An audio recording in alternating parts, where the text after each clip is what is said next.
I mean, it's been like an Easter for journalists. Yeah. 2 stories, major. Three major stories in one. When I put a tweet out saying the good 4 major stories. 4, possibly 4, the good and the bad of Easter. Well, we'll get to that 5. later because 5. I know that's what's going on. Because let's talk about the Smiths. We'll not start with Leeds because everyone will switch off. Hull Kington Rovers, Tony Smith, heavily linked with Leeds' job, is not the Smith who's signed a contract with Leeds because it's Rowan, but Tony Smith will not be at Hull Kington Rovers next year.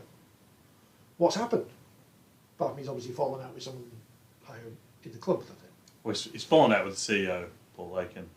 I think he inferred as much in his statement. Other than actually naming him. Yeah. He couldn't have inferred it anymore. It is very interesting though, because there's been, shall we put murmurs about issues at the club, but on the face of it, they just won back-to-back in over Easter. They're in the semi-final of the Challenge Cup, and Tony Smith's done an unbelievable job since taking over from Tim Sheens.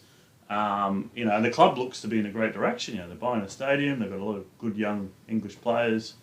Everything's positive, but there's a falling out there, and he's kind of effectively thrown them a bit under the bus because they had no idea that he was going to announce it. I think that's the thing. Shock. If the club are prepared for it, and it's almost seen as a mutual announcement. Well, these things are always managed, as you know, Phil. Yeah. But you've got to the point where it's Tony interrupting his own press conference to say, I just want to say, I'm not going to be here from the end of the year. And his daughter is the media manager, so he's blindsided his own daughter as well. She may or may not have known. Yeah. But the thing about it is, Tony is the sort of person that we saw it when he was coach of Great Britain, then England, that he wanted an input as director of rugby at the RFL into how the game moved forward. It wasn't just about how the team he was responsible for played. He wanted input into the whole philosophy of the organisation. And clearly, he has said as much today, he's not getting that input. And there is not a meeting of minds. He doesn't feel as though they're moving in the same direction that he wants to move in. And by getting his retaliation in first, he's taken the honourable position of saying, I'm not going to hold this club back. Is that an honourable position, though? I think it really depends on which side of the fence you're looking at. If you're a fan, if you're a Hull KR fan, you kind of just going, what the hell's going on? I think it puts a lot of pressure on the management of the club at the moment, that when he's not there next year, does it move ahead as smoothly as it seems to be doing at the moment? Or will this season, which they're in a decent position at the moment, if it falls apart, the blame goes to the ownership and the I think has happened, which I don't think there's necessarily any truth in this. But overnight in Australia... I love that disclaimer. Yes. Overnight in Australia, a story was run about Hull KR approaching Anthony Seibold for next year, whilst Tony Smith is supposedly about to be in negotiation. There was a story, apparently, that he was set to sign a new deal. So, if you wake up this morning as Tony Smith and you hear that your position is being negotiated with somebody else for next year, then he has got his retaliation in first. He has said, that's a club that might be doing something behind my back. It's not people I want to work for. It goes along with a lot of other things that I'm not happy with the direction this club is going in. I'll undermine them talking to somebody else. I mean, we heard, and it was strenuous denial, we must say, that this was one of the issues with Sean Wayne leaving Wigan. Yeah. That Wigan were talking to people like Sean Edwards before Sean Wayne's tenure, on that, which they denied. Just on that, on the Seibold thing. If you're listening, Chris Radlinski, I know you denied it. Just on the Seibold thing, my understanding, and I could be very wrong, but I think it's very unlikely that he'll... And that may be just a case of Seibold's agent or Seibold himself planning that with a certain it's out in the public arena. Yeah, no, for sure. And undermined... There's always power. There's always power. The other thing that you mentioned, Great Britain and England... Is he honourable? I think in that respect, if he feels people have been talking to somebody else before finalising their negotiations with the current incumbent, it is you can make a case for it being honourable. Personally, I really like Tony. I think he's one of the best coaches to deal with, and he's got a fantastic track record, and his teams play entertaining rugby. The thing is also that you didn't mention that Warrington, which had an unbelievably successful tenure at Warrington. Obviously, a lot of finals, a lot of Challenge Cup wins. Unfortunately, couldn't get the chocolates in the grand final, but at the end, he did fall out with the players and he didn't have the control he wanted. It's kind of history, not with the players. He was but there history for 9 years, which is a long time for a coach to be at a club. But he was numero uno at that club. But I think when you appoint Tony Smith, he doesn't have a subservient role. Yes. It's the Brian Clough type thing. If I come into Brian McDermott, if I come into your club, I'm going to tell you about every part of your club. The bits that work, the bits that don't, what we need to fix, how we need to treat people. Don Revie. Clearly, he is feeling that there are people at Hull Kington at the moment who I don't think is Neil Hudgell, which is why the finger is pointed fairly and squarely at Paul Lakin, because who else is there? Is taking the club in a direction that he doesn't think it should go in.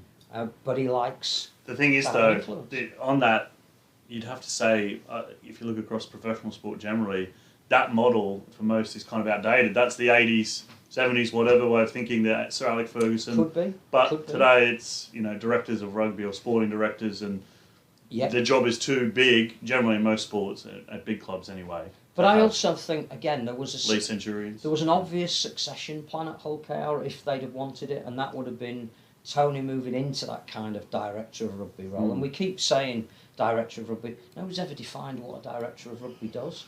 I think it differs at every club, doesn't it? Yeah. But Danny Maguire could then have been brought through under Tony's wing, and you'd have had a head coach with the ear of a guy who clearly has had a massive influence on him as a player and now as a coach, and kept that structure together. It sounds as though that was not going to happen. If you can't work with someone, in that senior level day by day, then I just think the timing of it, the fact that he's blindsided the club is pretty amazing. So the question now is maybe very cunning. Do you think he'll be there to the end of the season? Well, that's that's a very difficult question to answer. I mean, you'd have to look at his contract and whether is there a large payout? Yeah. Well, he's at the end of his contract at the end of this year, so I don't think it'd be large. But if it was mutually beneficial for both parties. And also, he's got no other job to go to that we know of. No, I don't think he has at this moment. So it's a brave move. Although, funnily enough, his nephew will be coaching in Super League next year. And the conspiracy theorists are out there going... And will he get much say at Leeds? Because I think we've gone through that many times on numerous podcasts, whether it be Mr. Hetherington, Mr. Sinfield, Mr. Agar, Mr. McDermott. Yeah. But no, I think Tony will revitalise any club he goes to. So I'm sure there will be somewhere that will be desperate for him to come in. I just think what he's done today is very much about... it's a preemptive strike? Yeah, very much about putting him absolutely at the forefront of how this is going to play out. Harbour. And he's not going to be told, at the end of the season that perhaps the way the club wants to move is in a direction that he doesn't. And the point that he's done, his stock is very high because he has done such a great job at Hull Kington. And they're sitting very comfortably at the moment, as well as obviously last season. But I think that Seabold story might have been the final straw. Great parallels with a bloke who once resigned on the air once, but he's disgraced now, so you can't refer to him. But changes are being made that he doesn't agree with, potentially. So if Tony Smith's going, which he is, do you take the risk of appointing Danny Maguire? It's not as if they haven't done it before. Chris Chester was a coach with no experience when they appointed him, and he got them to a Challenge Cup final. Well, this links in with who Leeds have appointed and the process that Leeds have gone through to even find somebody to appoint. So at the beginning of next season, Hull Kington are going to need a coach, and if rumour, which I think is substantiated, is to be believed, St Helens are going to be looking for a coach as well. That's exactly right. I don't think it's anything to do with Christian Wolff has been offered another job. I think he is going back with his family after the World Cup. I think there will be an NRL job that will become available at a club where he would be the next cab off the rank. He's done the Justin Holbrook. He's taken on one of the top teams here. Yeah. He's been incredibly successful. I think Tonga are going to have a great World Cup. If, let's say, Canterbury are looking for a coach, in the same way Gold Coast, one of the lower NRL the Dragons, teams that the Warriors, West Tigers, he's going to get the gig. So, he's definitely. He's going to be in he's in demand. Yeah. So you're saying who will Hull Kington get? Who will St Helens get? What pool could Leeds fish in Well, apparently they were going to get a big name because people wanted a big Well, name. that's the Where's the big interesting. name? That's the interesting Where is he? thing. Where And is the he? thing is, Where's I his don't. big name? I mean, I think, you know, I said now, Wayne Bennett. Where's Wayne Bennett? now might be the time for, say, a Paul Wellens to step up at St Helens. But Paul Wellens has done the most incredible apprenticeship under 3 coaches. He may well be deemed to be ready and be exactly the right person. Obviously. I'm not sure Danny, by his own admission, is ready to take on being a head coach. You mentioned Paul Wellens. Obviously, Kieran Cunningham had a fair apprenticeship, and Yeah. we all know how that worked out. Yeah, So there's no I guarantee. guess there is no guarantees. But just on Rich's point, the big name. I was talking to someone just before we came on air. Fairly, you know, Which is why we were late. no, it was the traffic.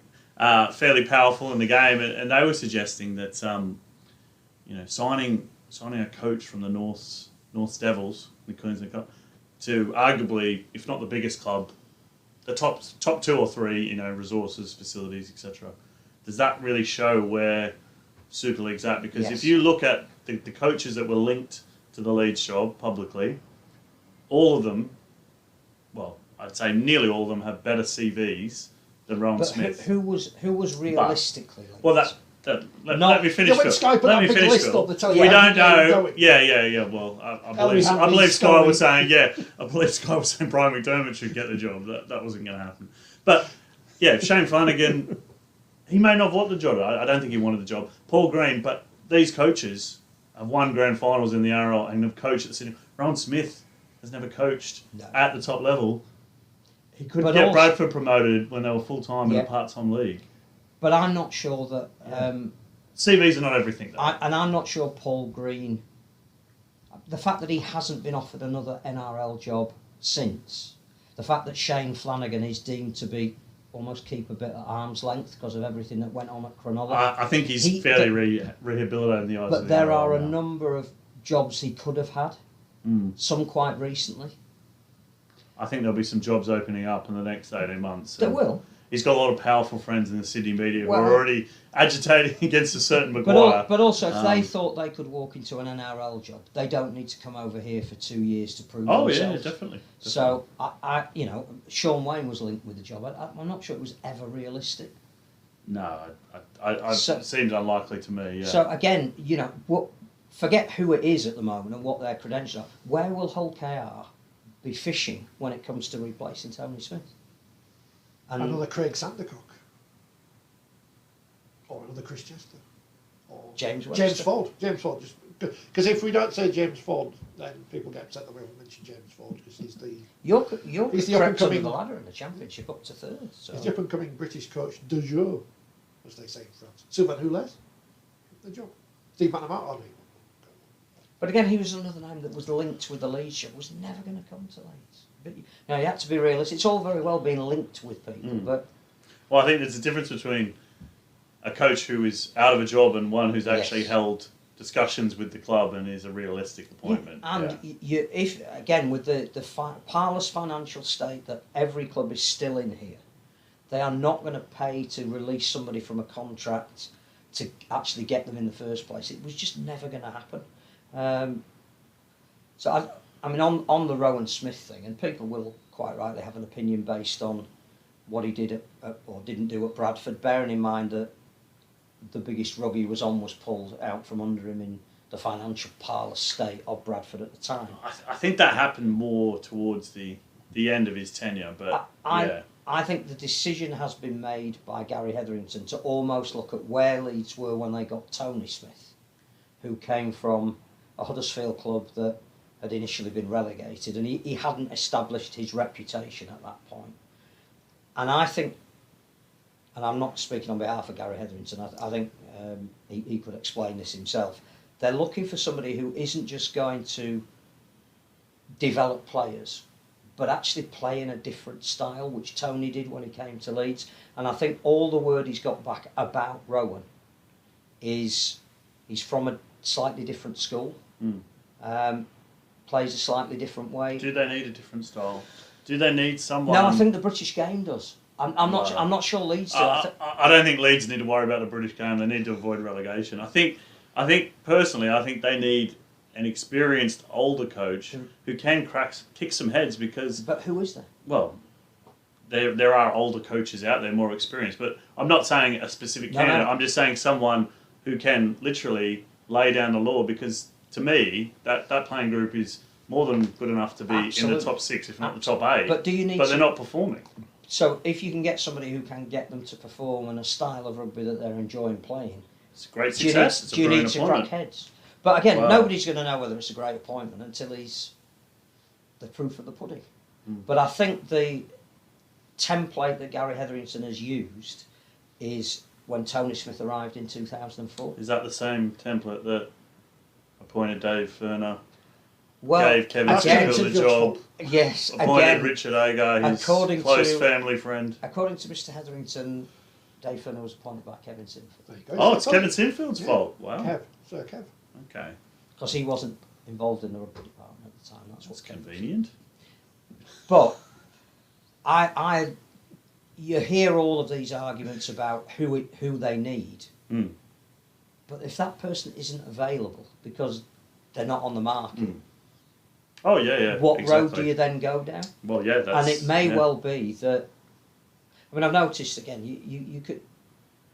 There are people that will always talk up the incumbent because they've played under them, but somebody like Adrian Vowles immediately has tweeted from Australia that Rohan Smith is exactly the right person. So there will be people that are saying this is a smart appointment. There's definitely advocates of Rohan Smith. There's lots of people. He's obviously had a long, he's Brian Smith's son. Whether that's a good thing or a bad thing, but he's grown up in the game. He's been an assistant. Well, and he's also going to be working with Chev Walker and John Bastian, who were with him at Bradford, who speak very highly of him still. But so we shall see. There's also a lot of people who say, absolutely, why did he not have Adam O'Brien in the 17 in the crucial game against Featherstone that they lost 20-0 that cost them a playoff spot? They still want the Championship Shield, though, John. That's a real trophy. Are the Leeds players going to be meditating on the field at Headingley like the Bradford players did? That's going to be part of is the that excitement. is that going to work? Excitement is a very interesting word you use, Phil. Well, I don't know if a lot of Leeds fans are excited at the moment. No, I'm told that one of the reasons he is the candidate, and more than that, has a 3.5-year deal. This isn't, you've got a deal for a year, let's see how it goes. How long was David Furner's deal? But 3.5 years. I think it was 3 years. But David Furner had more of a pedigree at NRL exactly. level. He did, yeah. So to give somebody who hasn't got that pedigree a 3.5-year deal, the feel within, and you can only say Gary Hetherington because he's the guy that's made this decision, is that I think Richard Agar's had some input. Well, apparently he's been in Australia. Coincidentally, he was on holiday in Australia. No, he was out in Australia organising interviews. Let's not be silly. So the interesting thing about all of that is that they feel he's got a development role with the talented young kids that are coming through, of which, if Easter Monday showed us anything, there are some talented young kids coming through. And he's got this, a bit like Uncle Tony, rather than Father Brian, philosophy about the way the game should be played. I think that's it. I think that's important for the British game, that there has to be an emphasis on attack. And I think that the era of wrestle, which hopefully we've moved away from, we're now seeing clubs like Wigan, even St Helens, who Christian Wolf prides himself on defence first. They're playing some wonderful attacking rugby. I think they were doing that under Justin Holbrook. They're just defending better, and they've become a better team. We need to move away from. Well, that's not going to work internationally, though. Let's sort Super League out. We can't attract coaches. We can only attract players who've retired. It's Greg Inglis coming back for a stint. I think Warrington have still got some shirts to sell. Corey Norman, wow, that's... As if 2 stories weren't enough. Wow. Teller, 55, says, Gary Hetherington's description of Rohan Smith sounds exactly the same as the description he gave when appointing Richard Agar. So he's doomed to fail already. Well, I don't know if that's exactly true. There are different. I think Richard Agar stepped into a breach. Yeah. He was a stopgap solution who did reasonably well for a period. Who actually, stabilised the situation. Yeah, and said he wasn't ever a reluctant coach. So all of this, it was the least worst option. He was at pains to say when he stepped down the other week that it wasn't. I'm not sure that's the same as going out and appointing a coach. Rather than go to... I think Gary Hetherington would admit that even if he won't take responsibility for the David Ferner one, but clearly he was involved in the process, that Dean Lance was probably the one he got wrong. Adelaide Rams. But what he did right was the initial appointment of Tony Smith. What he's also saying is nobody really was full of enthusiasm for Graham Murray when he first came here. That we'd sort of seen him as coach of Fiji in 1995 in the World Cup. Very good coach in the NRL. But he went back as an even better coach. Yeah.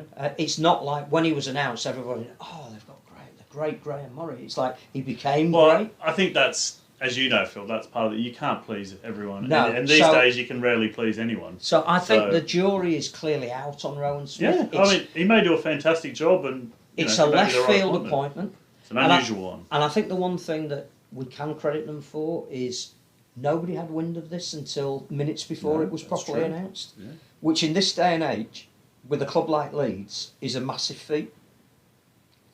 Due to be here within the next 2 weeks, we'll see.